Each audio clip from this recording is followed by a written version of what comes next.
This is probably the best film of the year for me, and I'm going to tell you why you should go and watch The Life of Chuck.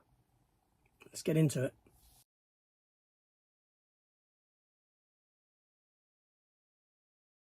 So this film here stars Tom Hiddleston. It comes at us directed by Mike Flanagan and written by Mike Flanagan, and it is actually based upon a 2020 Stephen King short story, but not any sort of Stephen King short story. It's not his usual kind of blood and guts and horror and that sort of a thing. This is actually a nice character-driven movie. Now, the film runs for 1 hour and 50 minutes, and it has got a fantastic cast, including Jacob Tremblay, Chiwetel Ejiofor, Karen Gillan, Mia Sara, Mark Hamill, Matthew Lillard, Annalise Basso, Janice, and a wealth of other acting talent within. And this is a film that is split into 3 distinct stories that are all set during the life of this one individual called Charles Krantz. So I'm going to split this video into non-spoiler and spoiler territory. I will put a sign up because I want to talk about this film properly. But now I'm going to just skim over the story and tell you what I like about it. So like I said, the film is set. It's got 3 distinct story elements. Act 3, Thanks Chuck. 2, Act 2, Buskers Forever. And Act 1, I Contain Multitudes. Yes, they work like that, 3, 2, 1, because the start of the film, the act, is later on in the life for this character, played by Tom Hiddleston. The second part is a younger tier for him, and the first part is an even younger tier. Tom Hiddleston is there in all parts, whether it be a little bit or a lot. The first part revolves around Chiwetel Ejiofor, who's a school teacher, and something is afoot in the world. A lot of destruction is being caused by natural disasters. The internet is shutting down, phones are shutting down, TV's shutting down, and all this sort of thing. It kind of seems like end of world kind of scenario.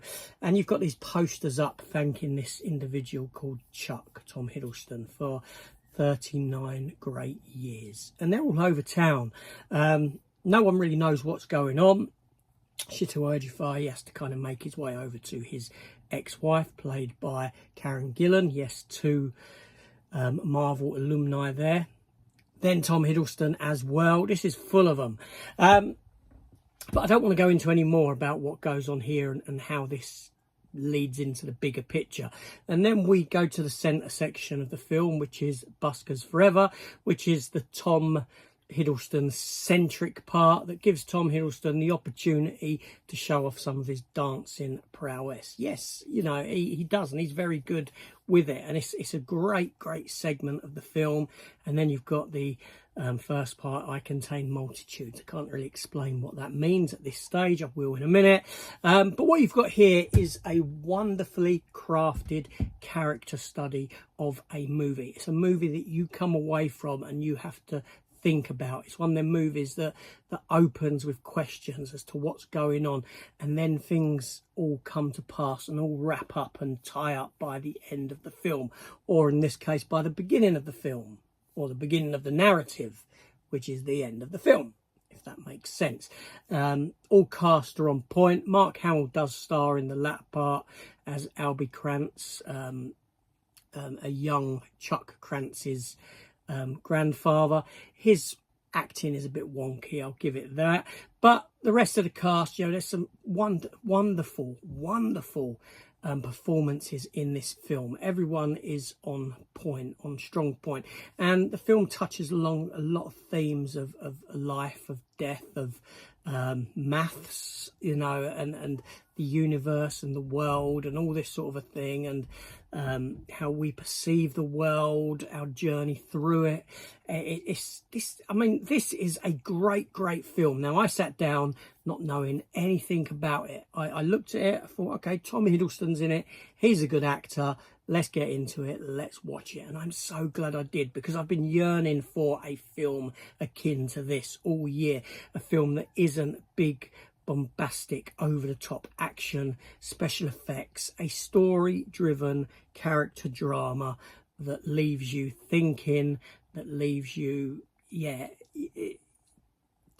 that you take away something from this film and you don't forget, and you won't forget. So my recommendation is to go and see this film. It's got some great cinematography, great soundtrack to it, or score, musical score throughout, and wonderful performances. And seriously, 1 hour and 51 minutes. It doesn't overstay its welcome at all.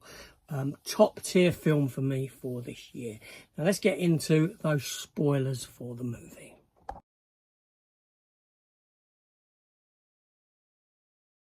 Now, the reason I want to talk spoilers, because I feel that unfortunately not many people are actually going to watch this film or will be willing to turn it on, which is seriously such a shame. This film deserves more of a release that it's got, a bigger release, and that's the thing with cinema today. You don't get films like this made. You don't get films like this pushed to the public. They're kind of buried, forgotten. Only a small audience finds them.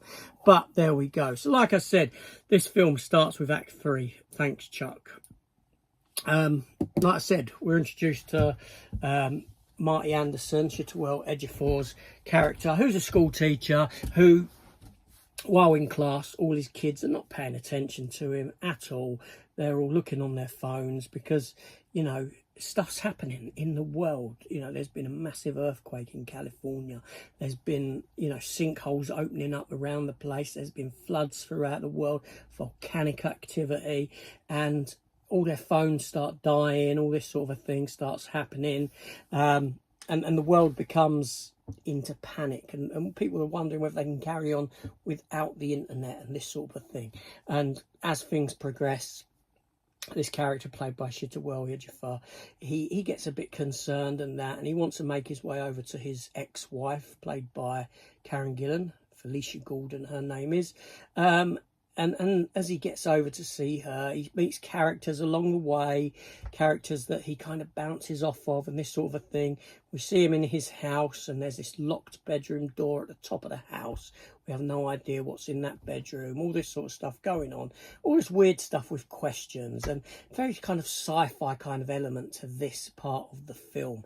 And then you've got all these posters up of Charles Krantz, Tom Hiddleston's character, saying thanks for 39 years. And no one seems to know who this person is or what he's done.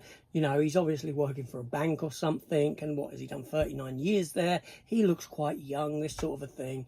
And at the time he gets to where he's going, where his ex-wife lives, he meets this young girl in the dark, in the street. She's just roller skating along. He has a little bit of a back and forth with her, and all the lights go out, everything shuts down, but all the lights, all the windows light up in people's houses with this picture of this character, of this Charles Krantz, this Tom Hiddleston fella in everyone's windows. So he goes to his wife's, and they sit there, and they're, you know, they can see the stars. They're looking up at this star-filled, lovely, beautiful looking scenery. And they start seeing all the stars just and planets just disappearing from existence. And we come to learn that this Charles Krantz is actually in a hospital bed, and he's dying, and this existence is coming to an end. And, you know, that's what we come to find out, that this is the end of his life. His reality is dying, and he's dying for whatever reason. Then we jump into part 2, or act 2, which is Buskers Forever. Now, this is the shortest act of the film, but it gives Tom Hiddleston the most to do, and it's not a lot of talking in it at all from him either. A little bit here and there, but not a great deal. And we come to find out that he's a a banker, an accountant who's gone away from home, and he's on this week away for work, been sent to this convention essentially. And while he's out on his own, there's this young black girl who set up these drums to be busking.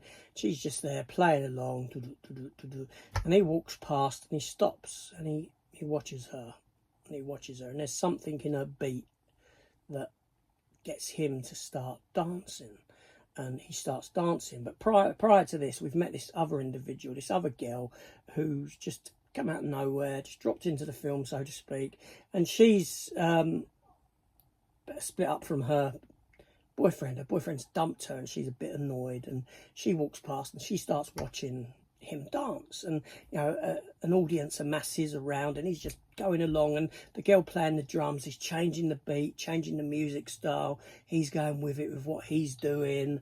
Tom Hiddleston can dance, and this gives him the opportunity to do just that. It's fantastic performance. And then you get this other girl that I mentioned. She joins in with him, and they both dance together. Goes on for quite a bit, but it's mesmerising to watch. It really is. And then we come to find they all go off together, and they kind of part ways and this sort of a thing. But what is it that's got him to dance? Why can he dance and this sort of a thing? What in his life has caused this to happen? Because it's not just out of the blue or anything like this. And when we lead into part 1, but we do see in that part 2 some elements where he has to take his glasses off, his head's hurting him, there's obviously an issue, and this is before he passes away, clearly, that there's something there, brain issue, that's impacting him. And we go to part 1, and this is I Contain Multitudes. This is a young Charles Krantz, Chuck, while he's in school as a young lad. And again, there's this teacher, she's reading some stuff out, and she's reading this thing, and one of the lines in it is about containing multitudes. I contain multitudes. And none of the class are listening, they're all doing what they do, they're not interested. But young Chuck goes up to the teacher and asks what that means. What does I contain multitude means? And she takes a hold of his head, and she says, what's between my hands? And all this, and he says, well, my brain, and all this, and they have this conversation. She goes into what multitudes are, and it's about this, you creating this universe in your head where all these different people that you meet throughout life are there in your mind, all this sort of thing.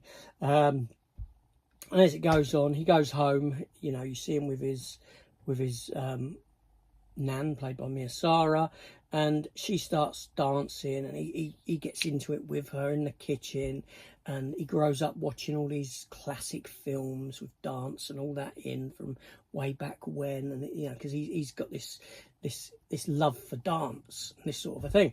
And then he goes to school after she passes away, and when he's back at school, a bit older, she passes away, and he decides to join this dance class, and he's really good at it. And I mean, he's the best there. He takes to it. He knows a lot of the dance moves because he's watched stuff in classic dancing films and this sort of a thing, and he's learnt them with his Nan. And this is where it leads into how he knew how to dance when he was in the second part and all this. There's a bit of air of mystery because in his house is the house with the locked door at the top, the one that we saw from Chiwetel Ejiofor's character, Marty Anderson. What's that about? He does get in trouble going up to it and opening it. Mark Hamill, his granddad, tells him off. He goes up there, Mark Hamill, and while he's there, he's holding his arm like, heart attack kind of thing, and nothing happens. So we have this great scenes. Even the young actors who played Charles Krantz, fantastic. Really are. And he's got some great dance scenes as well with this young girl in it. And this is life-affirming stuff for him. But what we come to learn as this film's progressing is that all these characters that we are seeing, like Karen Gillan's character, Tom Hiddleston's character, the little girl on the skates, these are all people in that, that he's seen in life. And they're there in his head. They're there in his head. They pop up. We have people in the backgrounds of scenes who you've met in that first act who who are characters living in his head and this sort of a thing, you know, in that universe of people in his head, and all this, you know, with all the stars going at him, dying, his neurons firing, all this sort of a thing. And at the very end, after his granddad dies, he gets given the house and all this sort of stuff. And he goes upstairs, he goes to the door that's always been locked. He goes in, and it's a completely empty room. Completely empty. But what he does is he walks over to the window, looks out, he comes back to the door, he looks back into the room, and he sees his own death.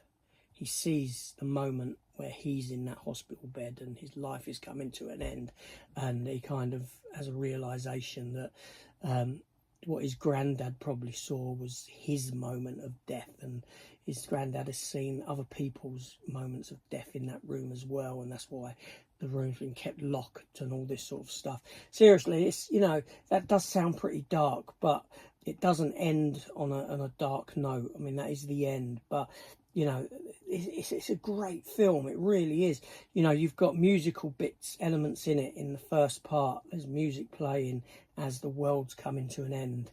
You know, Give Me Some Lovin's playing over the background of Karen Gillan and Chiwetel Ejiofor's character, who are both school teachers at this little boy's school when he was young.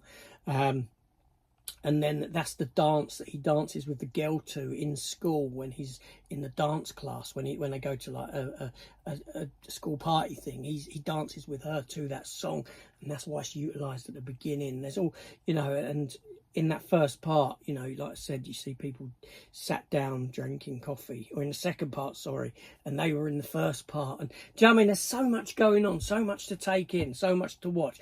I just loved this film. I thought it was so good. You know, like I said, in a world now that seems to be dominated in the cinema by big budget bonanza blockbusters that leave you feeling somewhat empty, I finally found a film this year that I can honestly say is probably my favourite film of the year. Seriously, this film has got to be seen. It is so good.